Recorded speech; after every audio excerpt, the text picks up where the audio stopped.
Le Seigneur soit avec vous.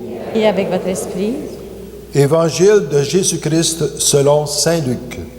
gloire à toi, Seigneur. En ce temps-là, à l'adresse de certains qui étaient convaincus d'être justes et qui méprisaient les autres, Jésus dit la parabole que voici. 2 hommes montèrent au temple pour prier. L'un était pharisien et l'autre publicain, c'est-à-dire un collecteur d'impôts. Le pharisien se tenait debout et priait en lui-même. « Mon Dieu, je te rends grâce, parce que je ne suis pas comme les autres hommes. Ils sont voleurs, injustes, adultères. Ou encore comme ce publicain. Je jeûne 2 fois par semaine et je verse le 10e de tout ce que je gagne. » Le publicain, lui, se tenait à distance et n'osait même pas lever les yeux vers le ciel, mais il se frappait la poitrine en disant « Mon Dieu, montre-toi favorable au pécheur que je suis. » Je vous le déclare, quand ce dernier redescendit dans sa maison, c'est lui qui était devenu un homme juste, plutôt que l'autre. Qui s'élève sera abaissé, qui s'abaisse sera élevé. Acclamons la parole de Dieu. Louange à toi, Seigneur Jésus.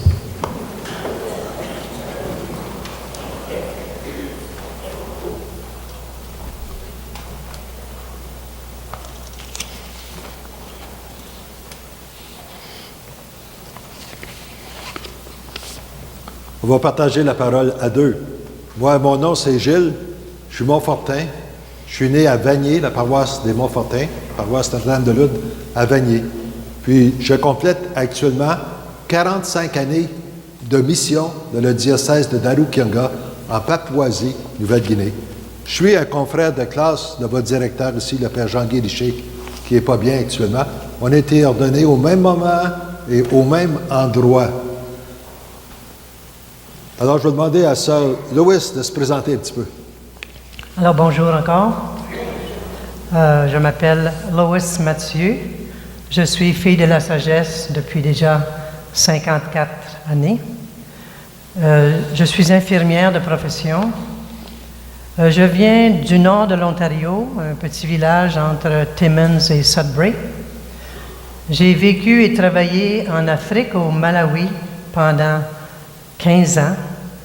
Et par après, le Seigneur m'a appelé pour aller vers la Papouasie-Nouvelle-Guinée, où j'ai demeuré et travaillé, vécu 24 ans. Je suis de retour au Canada depuis l'année passée. Mes dernières années en Papouasie-Nouvelle-Guinée, j'ai travaillé avec les personnes qui vivent avec le VIH, le sida. C'était un cadeau pour moi parce que c'était le temps de vraiment vivre la miséricorde, la compassion, la tendresse. Si je peux résumer mon expérience missionnaire, je pourrais vous dire que c'est la joie d'avoir été et d'être encore au service de la vie. Maintenant, je suis de retour, je demeure à Ottawa et je travaille avec notre comité des Filles de la Sagesse, notre comité de justice et paix, ainsi qu'au niveau international. Je fais de même. Alors, c'est une joie pour moi d'être au sanctuaire aujourd'hui, en ce dimanche mondial de missionnaires. Alors, bonjour encore à tous et merci de nous accueillir. Quand j'étais malade là-bas, j'allais voir Sœur Louis, puis elle m'aidait à être encore fort pour continuer mon travail. Sœur Louis, peux-tu nous dire quelque chose de la Papouasie, Nouvelle-Guinée? Alors, si jamais vous n'êtes pas trop au courant où la Papouasie est, c'est un tout petit pays au nord de l'Australie, assez loin d'ici, comme vous voyez. C'est à l'est de l'Indonésie. Ce pays est indépendant depuis environ 41 ans. Le pays a un gouvernement parlementaire. La population est d'environ 7 millions. Et le nombre de catholiques, à peu près 2 millions, soit 23% de la population. C'est un pays chrétien. Dans ce petit pays, nous avons 19 diocèses. Alors, ça semble être des petits diocèses, mais il y a beaucoup de travail à accomplir. Et les diocèses de l'Est du pays ont été développés bien avant le nôtre, environ, ça prend à peu près 150 années. Le nôtre est un peu plus récent, 54 années. Le peuple de la Papouasie s'appelle le peuple mélanésien, dans la Mélanésie. Alors, la couleur de la peau varie de très pâle à très foncé. Et les cheveux, même chose, un peu très frisés ou très lisses. Alors, c'est un pays qui est loin du Canada, disons, mais la miséricorde n'a pas de frontières. Nos gens de la Papouasie, avec nous, c'est le peuple de Dieu en marche, comme vous, comme nous ici, comme le monde entier, en ce dimanche mondial missionnaire. C'est où ce petit pays se situe. Alors maintenant, nous allons demander à Monseigneur Gilles, parle-nous de notre vaste diocèse. Je commence avec un texte de Saint Paul dans la deuxième lecture. On a entendu ceci. Le Seigneur, lui, m'a assisté. Il m'a rempli de force pour que par moi, la proclamation de l'Évangile s'accomplisse jusqu'au bout et que toutes les nations l'entendent. En 1959, le Seigneur, lui, a assisté les pères Montfortin canadiens. Il les a remplis de force pour que par eux, la proclamation de l'Évangile s'accomplisse au bout du monde, dans le diocèse de Daru-Kianga, en Papouasie-Nouvelle-Guinée, la province de l'ouest de ce pays, et que les gens entendent la parole de Dieu, une parole qui transforme les vies. Alors, le 20 juin 1959, les deux premiers Canadiens Montfortin sont arrivés à Kianga, dans le nord du diocèse qui s'appelle aujourd'hui le diocèse de Daru-Kianga. Ce qu'ils ont trouvé là, ce sont des gens, ils n'étaient pas nombreux, qui vivaient d'une façon très, très primitive, comme leurs ancêtres avaient vécu durant des centaines d'années. Ils pratiquaient la sorcellerie, le cannibalisme, c'était des chasseurs de têtes, des animistes, ils croyaient dans les esprits, puis il y en a plusieurs qui se servaient encore de haches de pierre. Mais ces gens-là étaient aussi ouverts à apprendre du nouveau. Alors, ils étaient tous des ennemis les uns des autres. Ça explique pourquoi il y a beaucoup de dialectes en Papouasie-Nouvelle-Guinée, puis dans notre diocèse aussi. Donc, allez pas l'autre bord de la rivière, ils vont vous tuer, ce sont des ennemis, ils vont vous manger. Hein? C'est comme ça que les gens pensaient. Mais les missionnaires leur ont apporté la bonne nouvelle. Ils ont entendu l'Évangile. Et qu'est-ce qu'elle est, cette bonne nouvelle? Cette bonne nouvelle, c'est que le Dieu que leurs ancêtres et eux-mêmes ont cherché durant des dizaines et des dizaines d'années, c'est un Père qui aime, un Père qui pardonne, un Père qui est miséricordieux. Puis il n'est pas le Père seulement des personnes d'une tribu, il est le Père des gens qui appartiennent à la tribu des Kiwai, des Bamo, des Boasi, des Min, des Ningrum, ainsi de suite.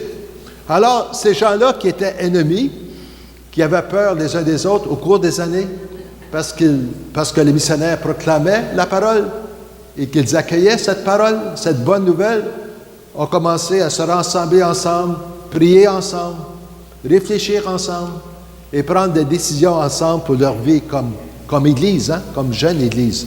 Alors aujourd'hui, dans notre diocèse qui est pratiquement gros, c'est pas petit, pratiquement un tiers de l'Italie, 99,6 km². Aujourd'hui, une seule petite route de 130 km qu'on peut utiliser à l'année longue. Là, hein? Dans ce diocèse, aujourd'hui, nous avons à peu près 47 000 catholiques. Les gens vivant un peu partout dans les communautés, des petits villages isolés, mais une Église qui est très vivante, une Église de participation et de communion. Peux-tu nous dire quelque chose, Sir Louis, sur notre travail social? Parce que le pape François a dit que le travail missionnaire, c'est un travail de miséricorde qui a l'aspect spirituel, mais aussi l'aspect social et l'aspect matériel. Pour faire suite à ce que Monseigneur vient de dire, je veux simplement mentionner un peu ce qu'il a déjà dit, que lorsque les premiers missionnaires sont arrivés, cette province ou cette diocèse, c'était complètement la jungle et le marécage. Alors moi, lorsque je suis arrivé en 91, tout le terrain, pas tout, mais ça avait été défriché et il y avait des écoles. Alors les écoles ont commencé à monter partout dans le diocèse. Alors l'éducation, la santé, beaucoup de cliniques pour aider les gens malades, des services pour les familles, pour les couples, les femmes et les hommes et nos petits-enfants. Maintenant, de nos jours, c'est le droit des enfants, la protection des enfants. Nous avons aussi ce service-là offert pour notre peuple. Et le soin des personnes handicapées. Au tout début, les personnes handicapées, les parents les cachaient parce qu'ils avaient comme honte, parce qu'ils ne voulaient pas les montrer dans le public. Avec notre service qui a commencé, les gens arrivaient avec leurs personnes handicapées. Et beaucoup de progrès ont été faits de ce côté-là. De même pour les personnes qui vivent avec le sida. C'était vraiment la mort pour eux d'avoir le sida.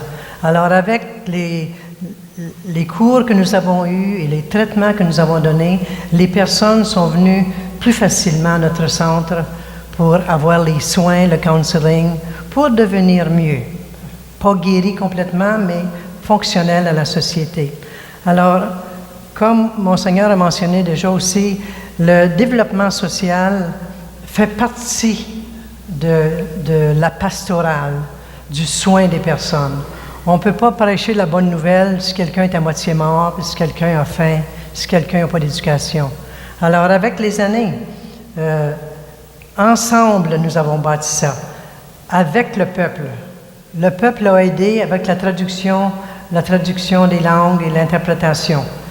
Alors, souvent, on dit les missionnaires ont fait beaucoup, mais le peuple, avec les missionnaires, beaucoup de bonnes choses ont été accomplies et le progrès est très tangible, malgré les défis. La vie n'est pas toujours rose, comme vous le savez, pour vous ni pour nous. Mais il y a eu beaucoup de progrès au cours des années et le progrès continue. J'ai vu de mes yeux et cela me suffit. Maintenant, je vais demander à Monseigneur de nous parler de le cœur de notre mission, la spiritualité dans notre diocèse. En m'en venant au Canada, à la mi-septembre, je suis arrêté pour 5 jours aux États-Unis. Puis une bonne madame charitable qui s'est occupée de moi. Puis le samedi, elle m'a conduit pour 3h30 dans un diocèse, dans une paroisse, un diocèse à Kentucky, tout près de la frontière avec l'État de Tennessee. Puis, durant mon homélie, mon partage, je partageais ce qu'on faisait là-bas. Puis une des choses que j'ai partagées, c'est ceci, c'est qu'on grandit comme Église, on fait de l'évangélisation et de l'inculturation en promouvant des valeurs ou des thèmes. Puis je partageais que durant les 4 dernières années, incluant 2016, nous avons donné beaucoup d'importance à la parole de Dieu dans la Bible. Et durant ces 4 années-là, nous avons donné des cours de Bible à toutes les personnes de notre diocèse. On ne peut pas imaginer qu'est-ce que c'est, parce qu'il n'y a pas de route. Il faut marcher dans les grosses montagnes, dans les sentiers, dans la jungle, la forêt tropicale, ou passer des heures et des heures en chaloupe ou avec des moteurs ou en canot pour rejoindre des villages. Dans une paroisse, ils ont dû répéter le même cours une 30aine de fois. On ne peut pas le faire au milieu de la paroisse puis tout le monde vient, c'est impossible. Nos paroisses sont grandes comme des diocèses ici au Canada. On a réussi à faire ça. La première année, on donnait un cours sur la Bible en général. Il y a 3 ans, l'Ancien Testament, et l'an passé et cette année, le Nouveau Testament. Le 7 août dernier, qui était pour nous là-bas en Papouasie, le dimanche de la Bible, dans mon diocèse, nous avons intronisé la Bible, le livre de la Bible, dans toutes les maisons du diocèse, quasiment 7000 maisons. préparé par la prière, ainsi de suite. Hein? Puis quand je partageais ça, en me revenant chez elle, on a conduit encore pour 3h30, puis elle m'a demandé, comment réussissez-vous à faire ça? Comment? Puis là, ma réponse, c'est, on a la spiritualité de communion, c'est ça qu'on vit, puis qu'on promeut là-bas, puis on a des méthodes aussi. Spiritualité de communion. Hein? Comment qu'on bâtit la communion? On bâtit la communion en amenant les gens, les appelant à participer, à partager leurs talents, les grâces qu'ils reçoivent aussi, à donner de leur vie pour donner la vie aux autres dans la communauté. Le but de notre diocèse, dans notre plan pastoral, parce qu'on a un plan pastoral qu'on écrit avec les gens, c'est ceci. Nous essayons de bâtir entre nous des relations d'amour, hein, comme celles qui existent dans la Trinité, entre le Père, le Fils et le Saint-Esprit. C'est seulement ça, mais c'est tout ça, hein, bâtir la communion. Aussi, on se sert de méthodes de planification. Chaque année, dépendamment du thème qu'on s'est choisi ou de la valeur qu'on essaie de promouvoir, nous planifions notre action pour l'année. Ce n'est pas seulement dans les paroisses. Quand la sœur travaillait au service pour le sida, ils planifiaient leur action. Moi aussi, comme évêque, mon office, là, je planifie mon action aussi, en ligne avec cette valeur ou ce thème qu'on veut développer. Ça fait qu'on est unis. Nous marchons ensemble un cheminement de foi. C'est comme ça qu'on évangélise petit à petit les gens là-bas. C'est comme ça qu'on vit l'Église, qu'on est Église ensemble. Peux-tu nous parler un peu plus de l'aspect inclusif de notre mission, de notre façon de travailler? Notre mission inclusive, nous travaillons ensemble et on a l'image de l'Église circulaire. Dans nos discussions, l'évêque est dans le groupe. C'est sûr que l'évêque a plus de responsabilités que beaucoup d'entre nous, mais tout le monde est égal au même niveau. Et les gens avancent comme ça, on s'entraide. C'est pas personne qui est plus haut que l'autre.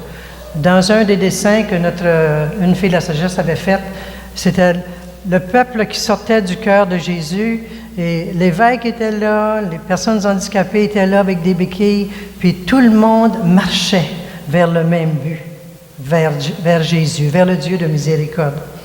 Alors, lorsque moi j'étais jeune fille, je voyais des fois certains missionnaires, mais je ne connaissais pas assez pour le nommer, que le missionnaire était ici, puis il aidait les personnes de sa hauteur.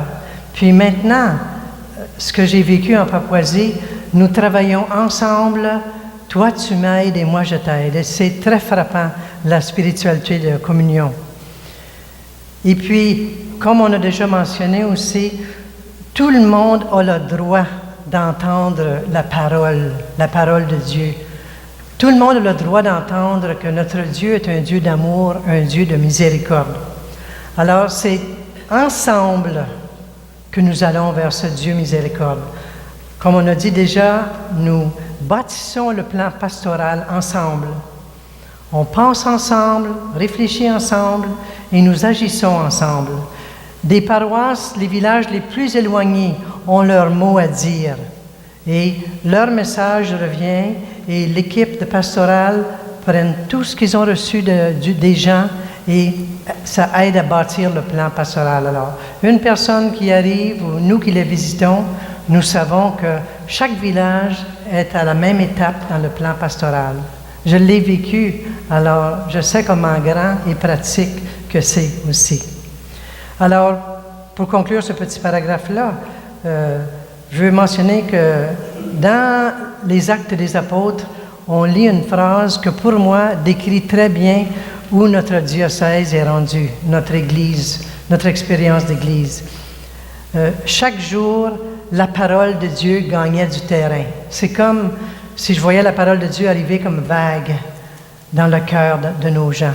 Alors, ensemble. Pas les missionnaires tout seuls, pas le peuple tout seul, ensemble. C'est ça qui est beau et grand. Alors maintenant, je demande à Monseigneur de parler un peu de l'Assemblée diocésaine que vous venez d'avoir il n'y a pas tellement longtemps. Un petit peu, parce qu'il faut terminer, là.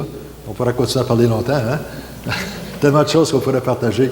À notre assemblée diocésaine qu'on a eue il y a un mois de ça, nous étions 93 votants, là, des gens de partout, puis on a accepté les 4 prochaines années, phase de notre plan pastoral, c'est sur les demandes de la foi. Mais pas juste savoir notre foi, comprendre le catéchisme, ça c'est important, mais surtout la vivre en devenant disciple, acceptant le style de vie de Jésus. C'est ça qu'on va essayer de faire durant les 4 prochaines années. Ça va être excitant pour moi comme évêque, ça va être excitant pour tout le monde. Hein? On va essayer de se convertir, devenir des saints et des saintes, puis de s'aimer les uns les autres. Je vais terminer avec ceci. Je reviens à Saint Paul, la phrase que j'ai déjà citée, là. Nous autres, là-bas, on a commencé en 1959. Ici, le sanctuaire a été fondé en 1960. Hein? Alors, on peut dire, les directeurs du sanctuaire et les gens qui viennent prier aussi au sanctuaire, eux nous ont assistés.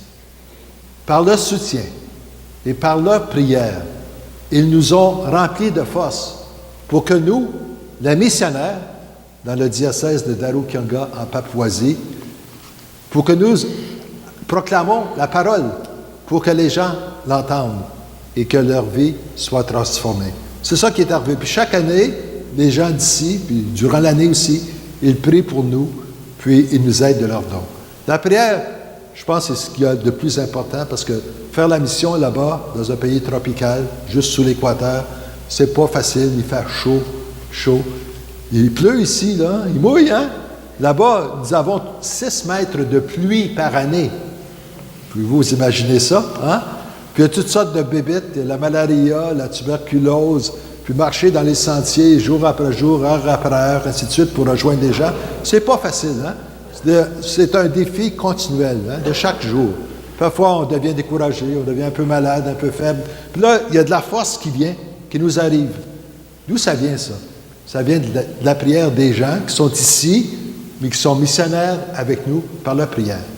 Je vous invite aussi à être aussi généreux que vous le pouvez. Je donne un exemple qui explique pourquoi on a besoin d'argent. Chaque année, la propagation de la foi de Rome accorde 28 000 $ américains au diocèse, comme chez nous, pour s'occuper des catéchistes, ainsi de suite.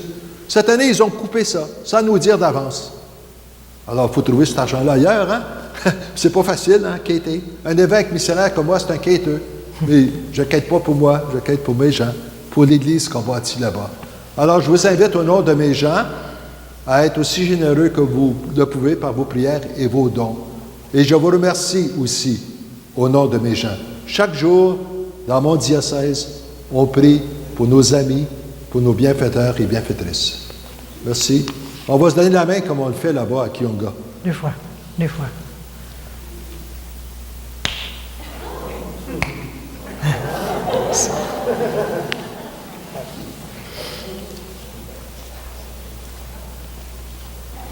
On se lève et on proclame notre foi.